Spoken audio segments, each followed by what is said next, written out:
Grace and peace. This is Bishop Robin Franklin once again from the segment Ask the Bishop.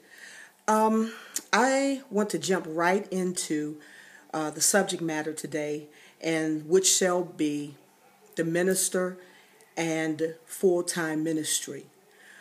Just a little bit about myself. I am in full-time ministry, have been in ministry full-time for some years. As an adult, I'm from Washington, D.C. I worked a job. I worked not a whole lot of jobs in my adult life because of the call and the demand on my life to do what I do. But I worked a job, and after flexing my schedule so that I could accommodate my ministry, the Lord dealt with me and said, what you're supposed to be doing in life is preaching the gospel. That is the job that you're supposed to have. I will give vision, and if I give vision, I will give provision.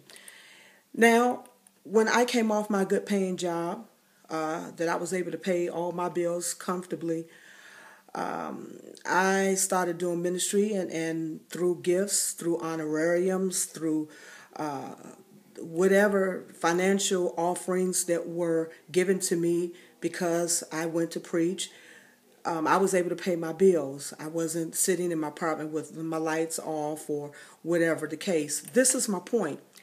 If you say God has called you to full-time ministry, should not the Lord make provision for you?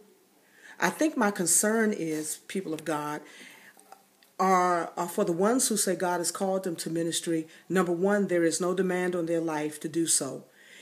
Let me just be clear, and I'm speaking from one that was a full-time evangelist, then a full-time evangelist / prophetess in the kingdom before I moved to any governmental offices, or presbyter, and bishop, whatever the case. But if you're not doing anything in ministry, you're not doing any traveling, you're not doing any missions work, you're not doing any preaching, no revivals, no conferences, no crusades, then there's not a demand on you to quit your job to say that God has called you to do full-time ministry.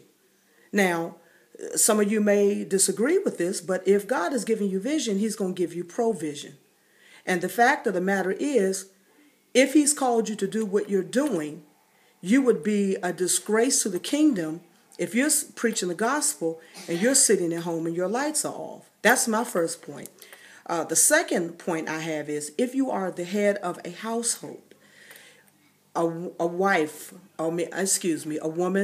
that is a single parent, you're the head of the household. If you are the husband and you have a family, you're the head of the household. Well, your first ministry is to make sure that your family and the cares and the needs of your family are taken care of. And I may get some mixed reviews on this one, but it's okay, However, I believe that the man, if you're married, the man is the head of the house. Okay, if you have a wife and kids that are depending on you, and they should, because you're the husband, the band around the house, then you are out of order if you put the weight and the burden on your wife to take care of your house while you are saying that you are doing full-time ministry, but your understanding of full-time ministry is not paying the bills. I don't think God is being glorified in that. I think that's a poor witness as a man of God. Same thing with women. If you are the head of household, you have children that are depending on you, your first ministry is to your kids. You can't be running and trying to get into doors and hoping that God will open the door and make provision so that your children can eat.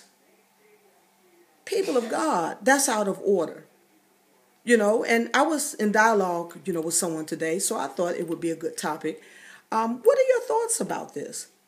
I mean, there's going to be a part 2 to this, but I would love to hear those of you comment on what is full-time ministry, who is called to full-time ministry, and what are the terms of full-time ministry. God bless you. This is Bishop Robin E. Franklin.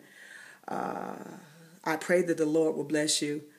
He will keep you and make his face shine upon you. Until next time, God bless.